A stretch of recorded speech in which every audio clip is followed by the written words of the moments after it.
I made this that little thingy thing on the wall right there. It's actually equal rights for lesbians and gays, equality for all. The yellow equals, I think it's the blue background. It's kind of funny. Like, I don't know. This is FYE. This is kind of like food for thought. This is true. This is true. Um, there is equal opportunity employer law that at the end of every application in America states that you are, they cannot discriminate against you for age, disability, marital status, gender, religion, national origin, gender, um, uh, I guess economic situation or whatever, and race, color, creed, and sexual orientation was added um, by law, I believe, sometime back in the early 90s, um, for the increasing number of individuals that were getting fired from jobs and substantial employment. It's suspected because, they were homosexual, hence the Don't Ask, Don't Tell policy that still is in effect in the Army. That's a perfect example of, inequality that still exists blatantly in our culture.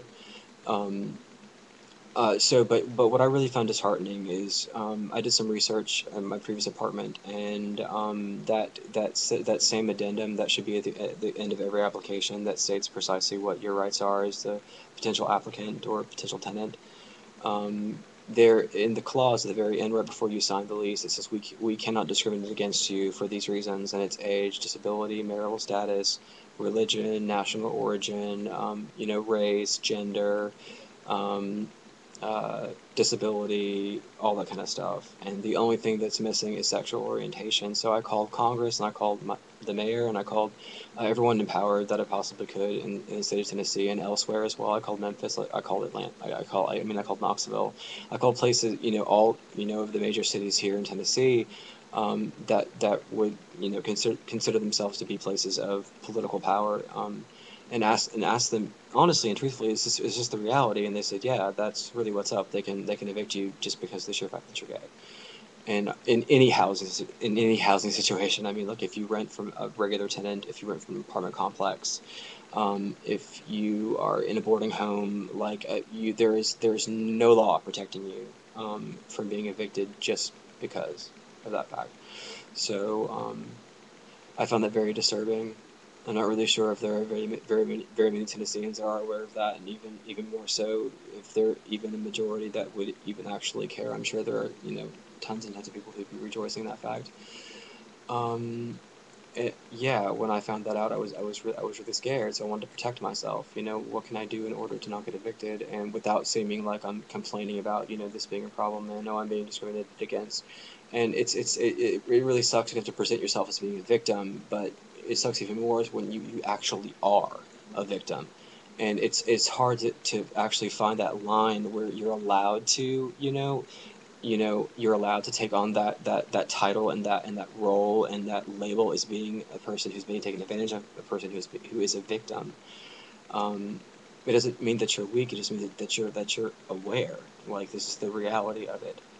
Um, and I really don't see any foreseeable change of that, in the near future. You'd think that this would be something that's very important to individuals, considering there are a lot of people, um, who, I mean, who are controversially, homosexual, and who are at odds with, their landlords, and lucky them, the majority of individuals, not majority, but a large majority of individuals who don't really, consider civil rights as being, one of the main objectives that they have to get up for in the morning, would be completely unaware of that fact. And, that might be kind of a juicy little tidbit of information that you might want to keep to yourself. Because of the sheer fact that if these people who are in these places of power and are abused and could potentially abuse that power, aren't given the right to do so, or aren't given the opportunity to do so, um, at least until someone,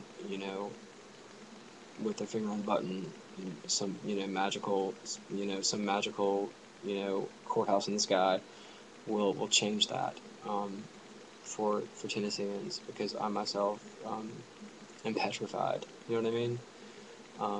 and anyone else that lives around me doesn't have to worry about, you know, that as being a potential factor in being back on the streets again. Like, I mean, I've already been there, done that. Like, I'm like, if I'm going, the rest of us can all go right along with me.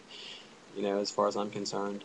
I mean, it's the worst feeling in the world to know people are walking past you that you know and you see every day, and they just pretend like they don't know you at all. And you just play along. You learn to do that, and you become as guilty as they are. And it's painful, and it breaks my heart. It really, really does. That's society, I guess. You know what I mean? Oh well. So yeah, that'll be worthless.